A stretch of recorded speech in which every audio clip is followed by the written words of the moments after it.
Kita lanjutkan sekarang ke soal nomor 5. Perhatikan gambar berikut ini. Tentukan nilai X. Nah, X-nya itu ada di sini. Nah, kalau ketemu bentuk soal semacam ini, adik-adik bisa menggunakan yang namanya perbandingan sisi segitiga yang saling sebangun.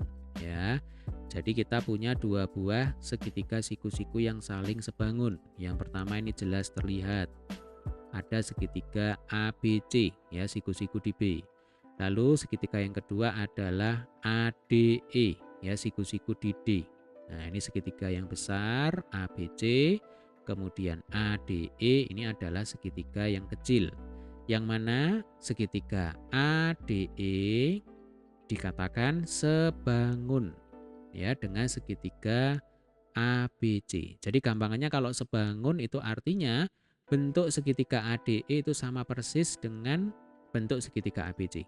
Ya, bentuknya yang sama. Kalau ukurannya ini beda. Nah, nanti kalau ukurannya sama, kemudian bentuknya sama, itu dikatakan segitiga yang saling kongruen. Nah, nanti akan adik-adik pelajari di kelas 9. Ya, kalau saya nggak salah di kelas 9. Oke. Nah, kalau ada dua buah segitiga yang saling sebangun semacam ini, ya Dek ya, maka perbandingan sisi-sisi yang saling bersesuaian dari kedua segitiga ini pasti sama. Ya, contohnya AE, nah, kalau kita bandingkan dengan AC, itu pasti sama dengan DE banding BC.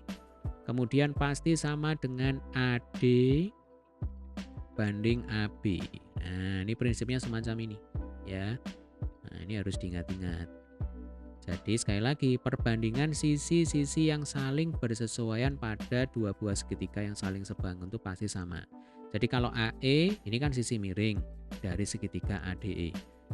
AC ini adalah sisi miring dari segitiga ABC. Nah, dari A ke C. Nah, ini kan sisi miring. Jelas ya? Lalu DE ini kan, ini adalah tinggi dari segitiga ADE. BC itu adalah tinggi dari segitiga ABC. Nah, kalau AD, AD itu adalah alas, ya, dari segitiga ADE. AB ini juga alas dari segitiga ABC. Ini namanya perbandingan sisi-sisi yang saling bersesuaian. Nah, ini pasti sama. Jelas ya? Dan nanti yang kita gunakan adalah AE banding AC. Saya tulis lagi di sini ya, supaya enak dipakai belajar.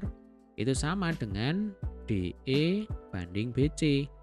Kenapa ini tidak kita gunakan? Karena AD dan AB ini sama-sama tidak diketahui di soal, ya kan? AD kita nggak tahu panjangnya berapa, DB kita nggak tahu panjangnya berapa. Berarti kan AB kita juga nggak bisa hitung berapa panjangnya, ya kan?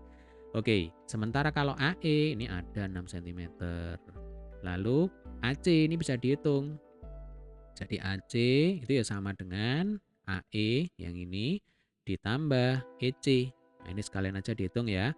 AE-nya 6, EC-nya 4. 6 ditambah 4 sama dengan 10. Ya, jadi AE-nya ada, AC-nya ada, DE-nya ada, BC-nya ini sama dengan X. Nah, tugas kita kan menghitung X. Ya. Oke, langsung aja ini kita masukkan angkanya. Jadi AE sama dengan 6. Lalu AC sama dengan 10 yang ini, ya. Kemudian DE sama dengan 3. Lalu BC, ya ini kita tulis apa adanya, ya dia sama dengan X. Lalu ini kita sederhanakan, ya. Jadi 3-nya dicoret, 6-nya dicoret.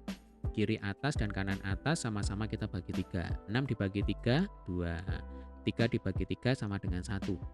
Ya kan? Lalu 2/10 ini bisa disederhanakan lagi menjadi berapa? Atas dan bawah sama-sama kita bagi dengan 2. 2-nya dicoret diganti angka 1, 10-nya dicoret diganti angka 5. Nah, kalau sudah seperti ini tinggal dikali silang. Nah, gini. Ya, jelas ya? Oke, berarti 1 kali X sama dengan X. Lalu 5 kali 1 ya sama dengan 5. Nah, ini sudah ketemu jawabannya. Jadi kalau ditanya berapa nilai X? Nilai X adalah 5 cm.